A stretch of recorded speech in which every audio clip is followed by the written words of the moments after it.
John Jacob Astor arrived in America with 7 flutes and $25. He left his heirs $200 million. Here's how he actually did it. Nobody in this story is stupid, look at what they were paid to see. It's 1784, the American fur trade is exploding, European demand for beaver pelts is insatiable. Astor, a German immigrant with musical instrument experience, lands in New York and immediately recognizes the real game. He's not competing on pelts, he's competing on scale and logistics. While trappers fought over territories, Astor built the infrastructure to move furs faster and cheaper than anyone else. So what made the American Fur Company different from every other trading post? Vertical integration. Astor didn't just buy pelts, he owned the ships, the warehouses, and the auction houses. He undercut competitors by 30% while keeping margins higher. By 1800, he'd monopolized the northeastern trade. But here's the problem, fur is finite, demand shifts, markets crash. Astor saw the cliff coming before anyone else. Around the turn of the 19th century, he made the pivot. Astor converted his fur profits into Manhattan real estate, not the developed blocks but the raw land on the edges.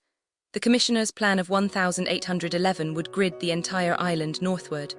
Astor owned hundreds of acres in what would become the Upper West Side, Greenwich Village and Midtown.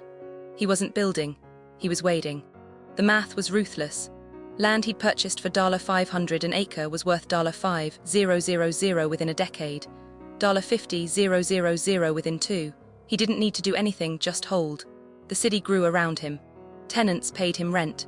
Developers paid him premiums. His descendants inherited not a business but a machine that printed wealth with 0 effort required.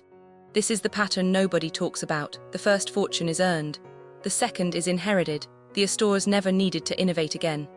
By the 1850s, they were among the wealthiest families in America, not because they were smarter, but because they'd captured a scarce asset at the exact moment the city decided to expand.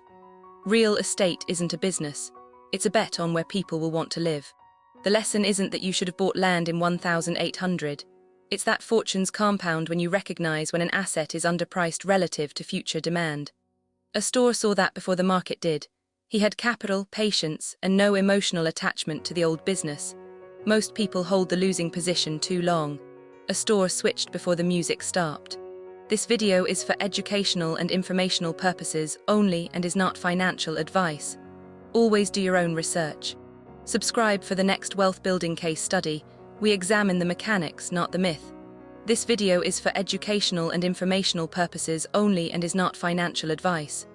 Always do your own research.